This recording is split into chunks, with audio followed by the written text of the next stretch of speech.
Hi guys, welcome to our channel mister Sisindri. Bigg Boss Telugu season 8లో మూడో వారం nominations చాలా హాట్గా జరిగినట్టు ప్రోమోని చూస్తే అర్థమవుతుంది. అలాగే ఇప్పటికే బిగ్ బాస్ హౌస్లో మూడో వారానికి సంబంధించిన నామినేషన్స్ ముగిసిపోయాయి. గత 2 వారాలుగా ఎక్కువ రోజుల పాటు నామినేషన్స్ జరిగిన మూడో వారం నామినేషన్స్ మాత్రం చాలా ఈజీగానే ఒక్క రోజులోనే ముగిసిపోయాయి అని చెప్పవచ్చు. కంటెస్టెంట్స్ తక్కువగా ఉండటం, అలాగే కొందరు హీటెడ్ ఆర్గ్యుమెంట్తో రచ్చరచ్చ చేయడంతో నామినేషన్స్ ఆర్గ్యుమెంట్స్తోనే ముగిసిపోయాయి అని చెప్పవచ్చు. మొత్తంగా నామినేషన్స్లో మణికంఠ యష్మి సోనియా, యష్మి ప్రేరణ, యష్మి విష్ణుప్రియ, ఇలా మొత్తం యష్మి చుట్టూనే ఈ మూడో వారం నామినేషన్స్ తిరిగాయి అని చెప్పవచ్చు. ఎందుకంటే గత 2 వారాలుగా యష్మిని నామినేట్ చేయడానికి వీలు లేకుండా పోయింది. యష్మి చీఫ్ అవ్వడం కారణంగా, అలాగే 2వ వారం పవర్ఫుల్ క్లాన్కి చీఫ్గా ఉన్న కారణంగా యష్మికి నామినేషన్స్ నుండి ఇమ్యూనిటీ లభించింది.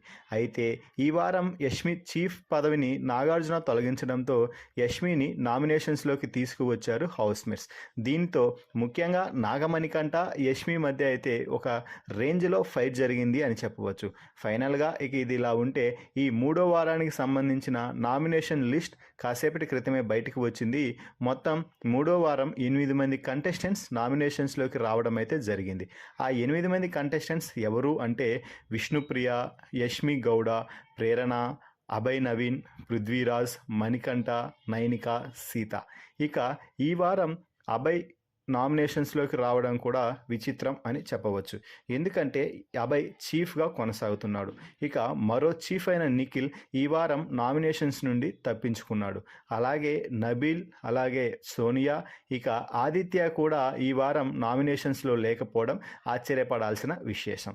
ఇక మొత్తంగా నామినేషన్స్లోకి వచ్చిన ఈ 8 మందిలో మూడో వారం ఎవరు ఎలిమినేట్ అవుతారని మీరు భావిస్తున్నారో వారి పేరుని కామెంట్స్లో తెలపండి.